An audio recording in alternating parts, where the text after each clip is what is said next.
কুয়েটে কাটেনি অচলাবস্থা, শিক্ষকদের কর্মবিরতিতে শুরু হয়নি একাডেমিক কার্যক্রম, লাঞ্ছিতের ঘটনায় বিচারের দাবি।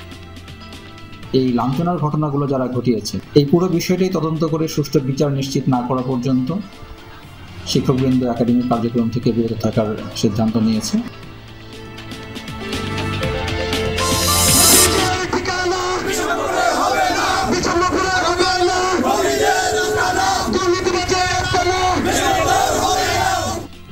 সুনামগঞ্জের বিশ্বম্ভরপুরে ইউএনওর অপসারণের দাবিতে এলাকাবাসীর মানববন্ধনে হামলা, নীলফামারীর ডিমলায় ঠিকাদার রূপে সরকারি কর্মকর্তারা, তদন্ত করছে প্রশাসন।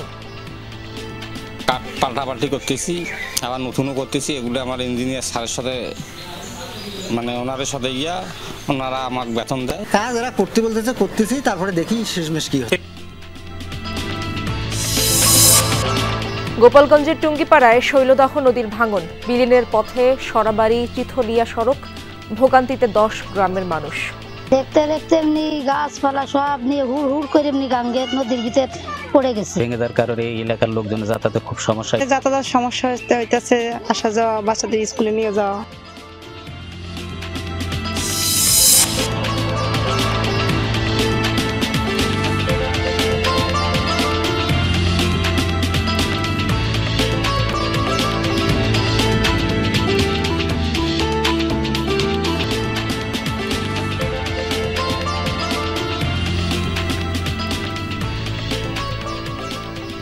আমন্ত্রণ সংবাদ সারা দেশে, আপনাদের সঙ্গে আছি আমি ইশরাত জাহান। এতক্ষণ শিরোনাম দেখছিলেন, এবার বিস্তারিত খবর। নতুন ভিসি নিয়োগের পরও কুয়েটে কাটেনি অচলাবস্থা, লাঞ্ছিতের ঘটনায় সুষ্ঠু বিচার না হওয়ায় পর্যন্ত একাডেমিক কার্যক্রম থেকে বিরত থাকার ঘোষণা দিয়েছেন শিক্ষকরা। 2 মাসের বেশি সময় পর সকাল 8টা থেকে একাডেমিক কাজ শুরু হওয়ার কথা থাকলেও ক্লাসে ফেরেনি শিক্ষকরা। লাঞ্ছিতের ঘটনায় সুষ্ঠু বিচারের দাবিতে এই প্রতিবাদ জানিয়েছেন তারা।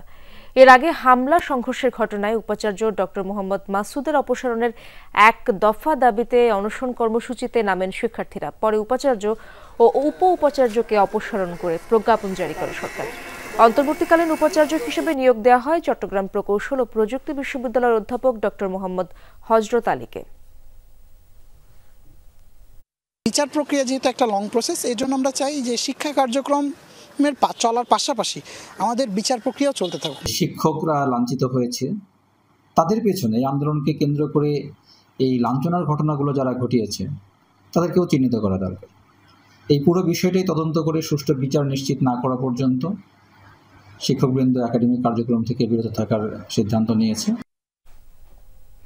দর্শক, এই বিষয়ে বিস্তারিত খবর জানবো সহকর্মী প্রবীর বিশ্বাসের কাছ থেকে। প্রবীর, শিক্ষকরা যদি ক্লাস না নেন সেক্ষেত্রে সমাধান কি হতে পারে? বিশ্ববিদ্যালয় প্রশাসনের ব্যাপারে কি বলছে?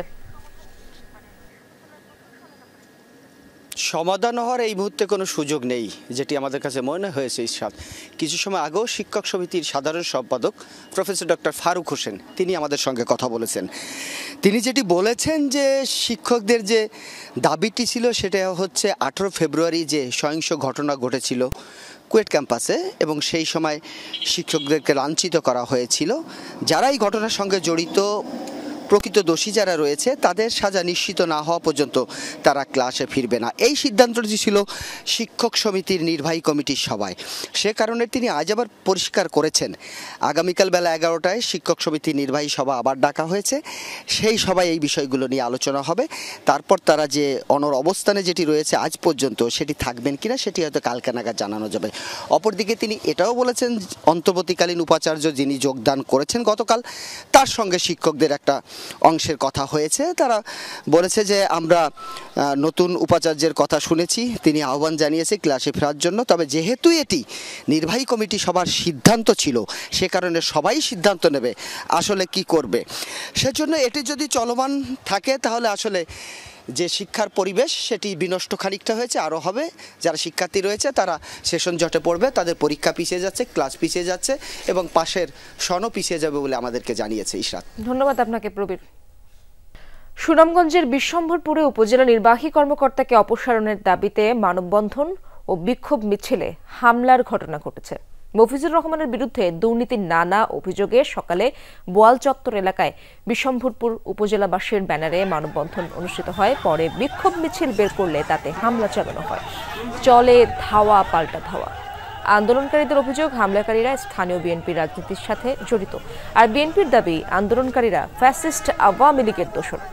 পরিস্থিতি অস্থিতিশীল করতেই এই বিক্ষোভ করেছেন তারা।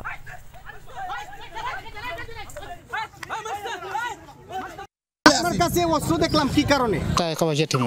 কাঠ পাল্টাপাল্টি করতেছি, আবার নতুনও করতেছি। এগুলো আমার ইঞ্জিনিয়ার স্যারের সাথে মানে ওনাদের সাথে ওনারা আমাকে বেতন দেয়। ইউনো এবং উপজেলা ইঞ্জিনিয়ার দুজনের সাথে আপনার চুক্তি ওইভাবে চুক্তি না, কিন্তু কাজ এরা করতে বলতেছে, করতেছি, তারপরে দেখি শেষমেশ কি হচ্ছে। পেমেন্ট কিভাবে দিচ্ছে?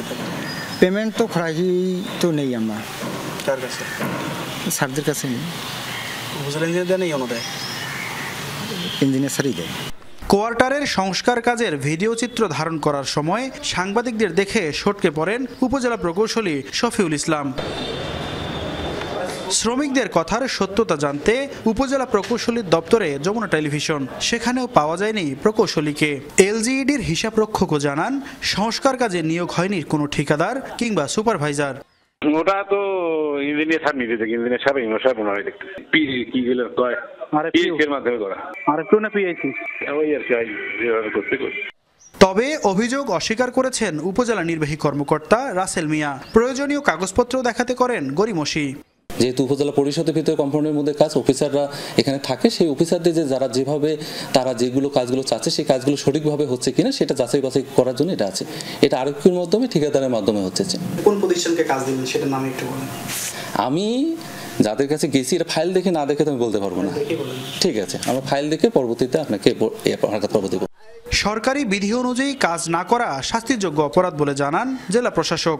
ঘটনা অনুসন্ধান করে ব্যবস্থা নেওয়ারও আশ্বাস দেন তিনি। সরকারি কোনো কর্মকর্তা এরকম ব্যবসার সাথে জড়িত হতে পারেন না। প্রত্যেকটা কাজেরই ধারা নিয়ম অনুসারে কাজ করার কথা। আমি বিষয়টা দেখব যে আসলে কি ঘটেছে।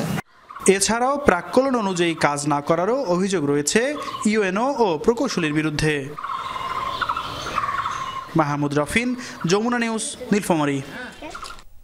দেশের বিভিন্ন স্থানে নার্স এবং মিডওয়াইফ শিক্ষার্থীদের বিক্ষোভ ও মানববন্ধন অনুষ্ঠিত হয়েছে। সকালে গোপালগঞ্জ জেনারেল হাসপাতাল চত্বরে থেকে একটি বিক্ষোভ মিছিল বেরিয়ে বিভিন্ন সড়ক প্রদক্ষিণ করে। পরে শহীদ মিনারের পাদদেশে অবস্থান কর্মসূচি পালন করে শিক্ষার্থীরা। Diploma in nursing science and midwifery এবং ডিপ্লোমা ইন মিডওয়াইফারি কোর্সকে স্নাতক সমমান ডিগ্রি প্রদানের দাবি জানান তারা। ঠাকুরগাঁও বড় মাঠ, কেন্দ্রীয় শহীদ মিনার প্রাঙ্গণ থেকে বিক্ষোভ মিছিল বের হয়। এছাড়াও সিরাজগঞ্জ ও রাজবাড়ীতেও একই দাবিতে বিক্ষোভ ও মানববন্ধন কর্মসূচি অনুষ্ঠিত হয়েছে। সুবর্ণচর এক্সপ্রেস ট্রেন চালুর দাবিতে নোয়াখালীতে রেলপথ অবরোধ করে বিক্ষোভ হয়েছে। ভোর ৬টা থেকে ১.৫ ঘণ্টা মাইজদি রেল স্টেশনে অবস্থান নেন সর্বস্তরের জনগণের ব্যানারে ছাত্র জনতা। তারা অবরোধ করেন ঢাকাগামী উপকূল এক্সপ্রেস।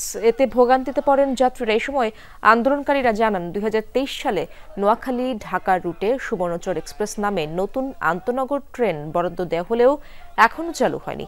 পরে দাবি আদায়ে ১০ দিনের আলটিমেটাম দেন আন্দোলনকারীরা।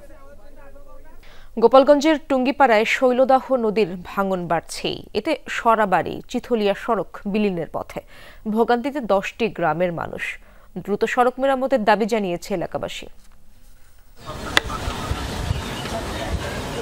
রাস্তার বেশিরভাগই নদীর গর্ভে, বাকিটুকুও বিলীনের পথে। হুমকিতে আরও নানা স্থাপনা।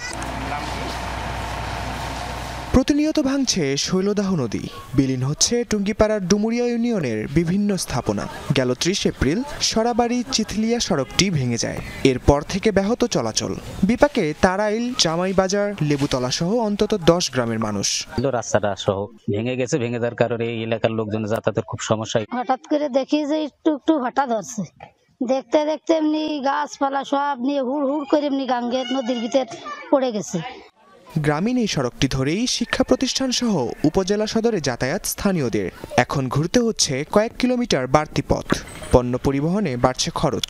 ঘর ভাঙতে আর 4 রাত আছে জায়গা, কত ভেঙে যেতে পারে 2-1 দিনের মধ্যেই। যাতায়াত সমস্যা হইতেছে, আসা যাওয়া, বাচ্চাদের স্কুলে নিয়ে যাওয়া। ভাঙন কবলিত সড়ক ও এলাকা পরিদর্শন করেছে প্রশাসনের কর্মকর্তারা। দ্রুত সড়ক মেরামতের আশ্বাস দিয়েছেন তারা। আমরা যদি বরাদ্দ পাই জরুরি ভিত্তিতে সেখানে সংস্কার কাজ শুরু হবে।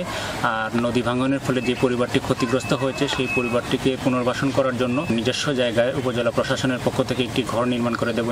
নদী তীরবর্তী জনপদে বাড়ছে ভাঙন আতঙ্ক, অনেকেই ঘরবাড়ি সরিয়ে নিতে শুরু করেছেন।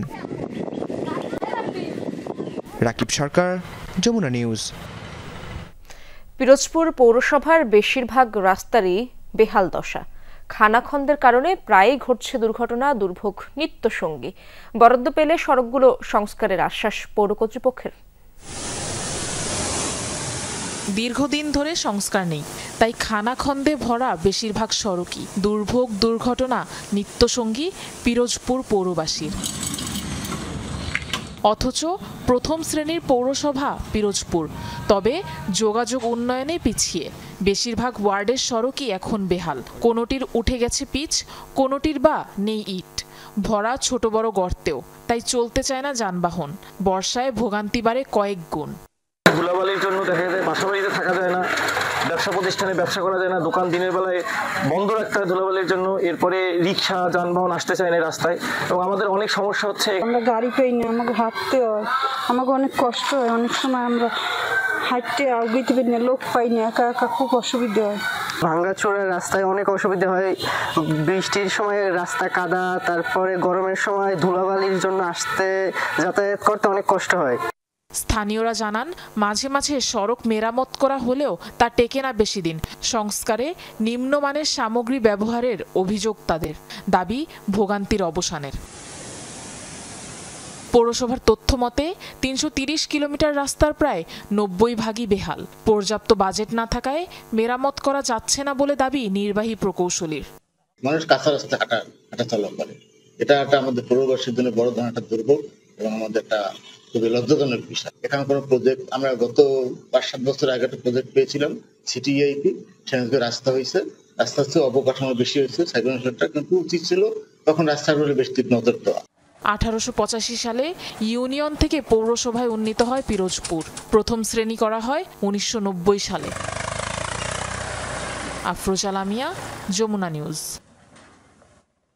কাল থেকে সাতক্ষীরার গোবিন্দভোগ, গোপালভোগ সহ স্থানীয় জাতের আম বাজারজাত শুরু হবে। পর্যায়ক্রমে ধাপে ধাপে নামানো হবে অন্য জাতের আম। এই বিষয়ে বিস্তারিত জানবো আমার সহকর্মী আকরামুল ইসলামের কাছ থেকে। আকরাম, আম পাড়ার শেষ সময়ের প্রস্তুতি কেমন দেখছেন জানাবেন, এবং কোন আম কবে থেকে বাজারে উঠবে সে বিষয়ে জানতে চাই।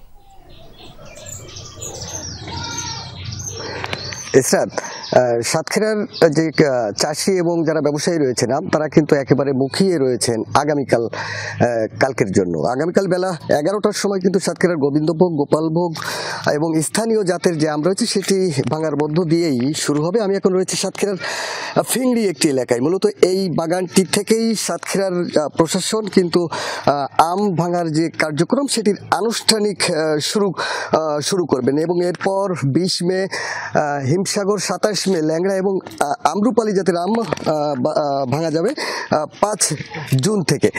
আমাদের সঙ্গে রয়েছে এখানে উপজেলা কৃষি কর্মকর্তা। আমরা একটু আপনার কাছে জানতে চাই, এবছর আমের বাজার কেমন হবে আপনারা মনে করছেন?